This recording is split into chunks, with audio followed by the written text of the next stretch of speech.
SMX Insider post-race show, SMX World Championship and Monster Energy Supercross in beautiful Seattle, Washington.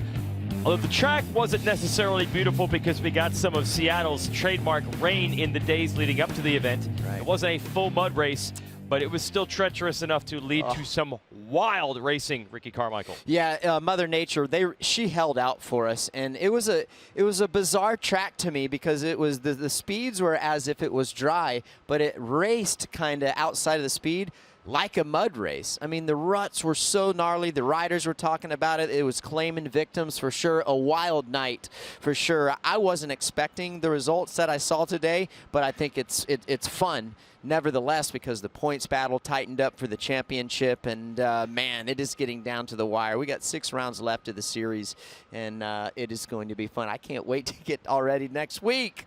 Speaking of down to the wire, the battle for the 450 main event win came down to the wire. We'll show it to you. So here are the highlights from the Seattle Supercross. Eli Tomac has won 2 of 3, actually 3 of 4 races. Yeah. Last time we've come here, Jet Lawrence riding a 3-race win streak, and everybody else knowing they've got to try to stop him. Some very treacherous track conditions. Adam Cianciarulo, Jason Anderson, they go wide in turn 1, and there is a Ghostbusters hole shot from Chase Sexton. Yeah, Sexton riding well all day long. During qualifying practice, the practice were limited because of the weather or the track conditions. But we didn't even mention Cooper Webb's name all day long. Not in qualifying practice, not in the heat. And I said before the race, I said this is sneaky and this is his style of track. And he goes around Anderson, now he goes around Roxon, and does have the leader Sexton in sight.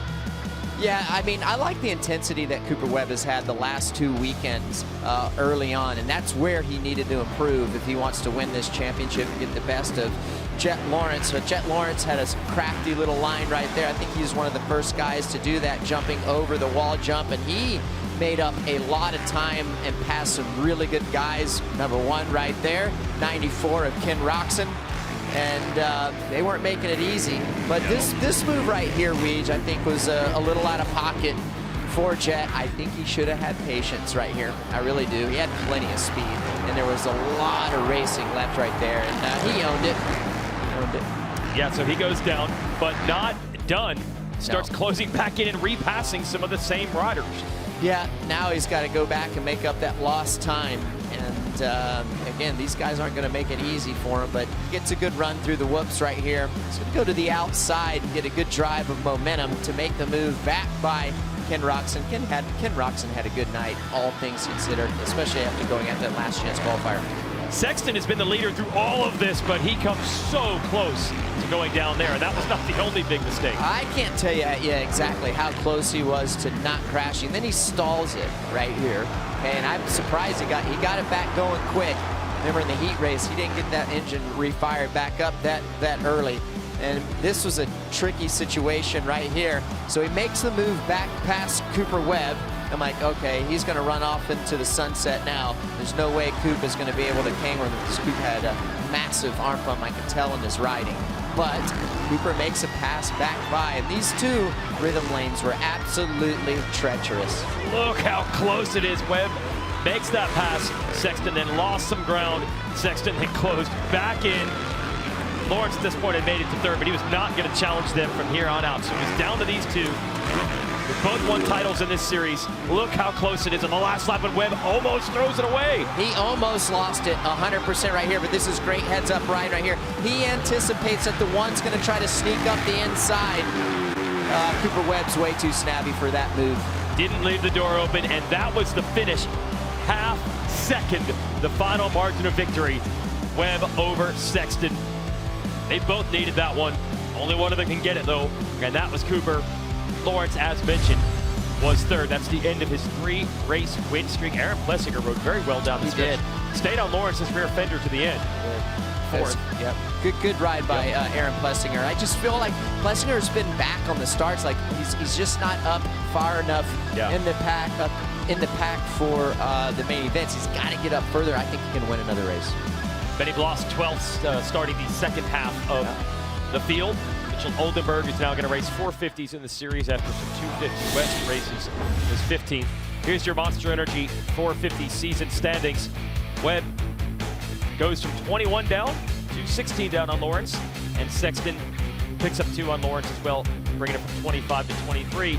There's a surprising amount of races still left, by the way. 6 races left on the series, a lot of racing left. There's only one stadium that we're going to, and that's next weekend in St. Louis, that it's going to be covered. So Mother Nature still could play a massive part of what this points championship looks like. So it's going to be interesting to see how it plays out. But I go back to the grit that Cooper Webb had. He had massive arm pump. We talked about, I could see how he was coming out of the corners, kind of falling back, and it is extremely difficult to win in conditions like that. You're just basically along for the ride and doing the best that you can, and to be able to do that, you have to find ways to win when you have arm pump and you're just hanging on by a thread, and he did. He had a little bit of help, but that was also a great rebound and a great ride from Chase Sexton compared to last week. I loved what I saw from Chase Sexton this weekend. Yeah, and he really needed that one, and a lot of it was determined in one particular section of this very rough racetrack. For more on that, here's Jason Thomas. So I'm standing in the most demanding section of this Seattle Supercross track, and it was the sand, that same section where you saw Jet Lawrence jumping over the wall early in the main event, making pass after pass. Cooper Webb picked up on it, started utilizing it against Chase Sexton, and really Sexton never figured it out. I asked him on the podium, did you see your mechanic trying to get you the message to jump the wall? He said he never saw the pit board at all, and that's why you saw him diving into these ruts lap after lap and losing valuable time. Now the interesting thing is that Cooper Webb was unable to jump this wall late in the race, and Sexton line came back into the fold as the quicker line, and he almost used it to get around Webb late in the main event. But these sections, these really technical, rutted out sections where guys are innovating, but it doesn't always work, are often where the races are won and lost. That'll be a theme all year long, not just in Monster Energy Supercross, then the Pro Motocross Championship, and then for the second year, playoffs in this sport. We'll start at September 7th at Charlotte's ZMAX Dragway, and then Texas Motor Speedway is going to hold an event in this sport for the first time ever on September 14th. And then we'll finish it back in Las Vegas. Haven't had a race there in quite some time. The Strip in Las Vegas, that's the drag racing track. And that'll be our World Championship finale. Let's show you the highlights of 250 Supercross from Seattle. Opening ceremonies, it was awesome, and the crowd came to see the chef, Levi Kitchen, Pacific Northwest Zone. They were cheering him. He dominated his heat race. They were cheering that. Yeah. And he gave him something more to cheer about in the main. Yeah, that ain't the only thing he dominated. He dominated this main event, and we talked about it during the race. I felt like he had some insurance here tonight. When I was watching him, he didn't look like he was on that edge and struggling. Not that the other riders were struggling, but they looked like they didn't have any more to give, where I felt like Levi was well within his comfort zone. Obviously, it was difficult for him. We talked about that, but still, just an incredible ride. RJ Hampshire looking to make a move on the rookie Juju Boumer. Hampshire on the white Rockstar Husqvarna going to make the pass here. So the title fighters against Kitchen are Hampshire and Jordan Smith. They were doing their best to keep him in sight. I like this ride that RJ did. That was a great salvage ride on his behalf. Not having it tonight, not having the speed, but still maximizing the effort and picking up points. He's only 8 points out of the lead. So that was Smith making the move up to third, but then problems. Yeah, I hated to see that. So this is a tricky section, and it just looks like he got a little cross-rutted, and it shoots up to the right-hand side. He comes up short in the interim of it, and as that happened, this is crash 2. This is a lap later. Just when you think it couldn't get any worse, there's gasoline on the fire. No, just when you thought it couldn't get any worse than that. Yeah. It actually is going to. If it does, we get going here. This is nuts. Yeah, it's crazy. But he never looked. You know, when you think about it, he never looked back on the track when he got back on there. None of those problems for Kitchen, who wins by 21 seconds. That is the largest margin of victory in any race this year, 250 or 450. I like what you said. Home cooking here. Oh, listen to the crowd. Chef, home cooking. I love it.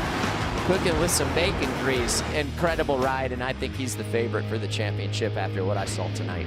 Coming out of Washougal, Washington, about 100 miles from here, taking the win. Joe Shimoda had a crash. He somehow came back for third.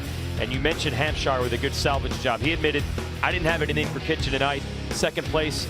He'll take the points. Yeah, notables, Carson Mumford, great ride for him. Julian Boumer, awesome ride for the rookie. I think he learned a lot, especially early on. Now he'll be able to go and build on that. Great to see Michael Mosman back as well. I know, 6th place. And Nate Thrasher was making a bid for a podium, but he dropped back to 9th. So show you the second half of the field here. Robbie Wageman in 12th. Max Sanford and Dylan Walsh, two teammates in the main, but they ended up rounding out the field. Hampshire did minimize the damage. For as dominant of a win it was for Kitchen, it's still close in the standings. Yeah, it is. It was a great salvage ride. It really was. And sometimes, sometimes you have to put in those rides and just surrender. It's going to happen, and it may pay forward. It may pull forward for him down the line. Let's send it down to Will Christian.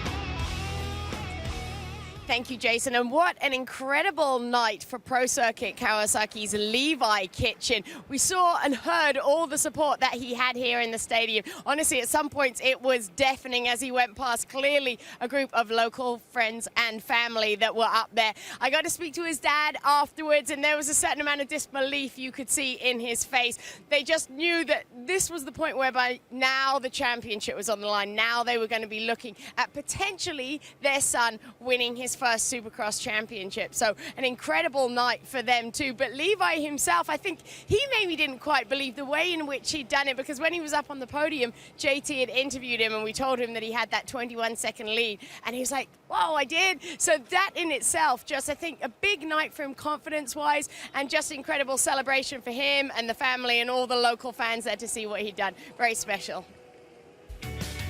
Monster Energy Supercross is proud to support the kids and families at St. Jude Children's Research Hospital, and our hashtag LoveMotoStopCancer text to donate campaign continues. Go to supercrosslive.com/St. Jude or text the word super to 785-833 and get our commemorative t-shirt.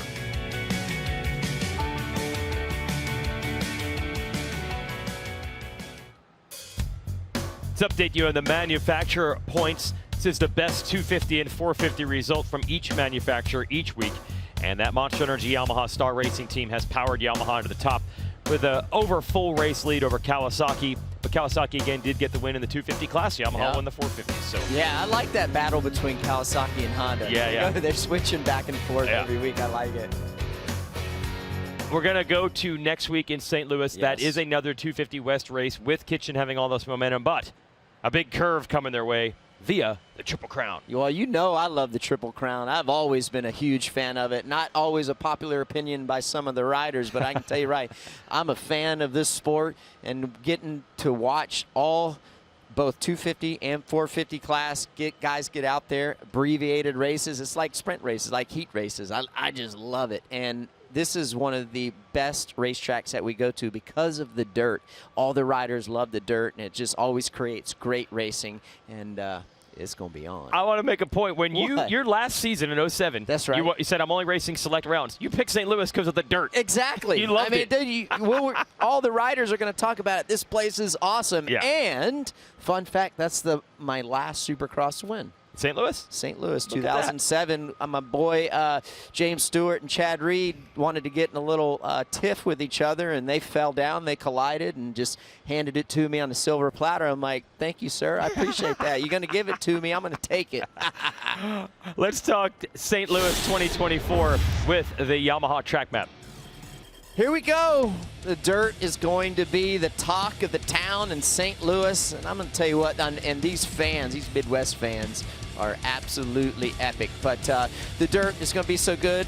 Typical normal style layout Supercross. I like when they go back and forth across the start straight right here. This design looks very similar to the way it did several years ago, I think. In fact, when Kenny won his first race back after coming off those gnarly injuries at Honda. Remember when it came back across the start straight here? But, I mean, at the end of the day, like we talk about it, you're going to hear a lot about just how good the dirt is at this racetrack. And this is what makes this event. So I'm looking forward to it, and the Triple Crown is going to be good.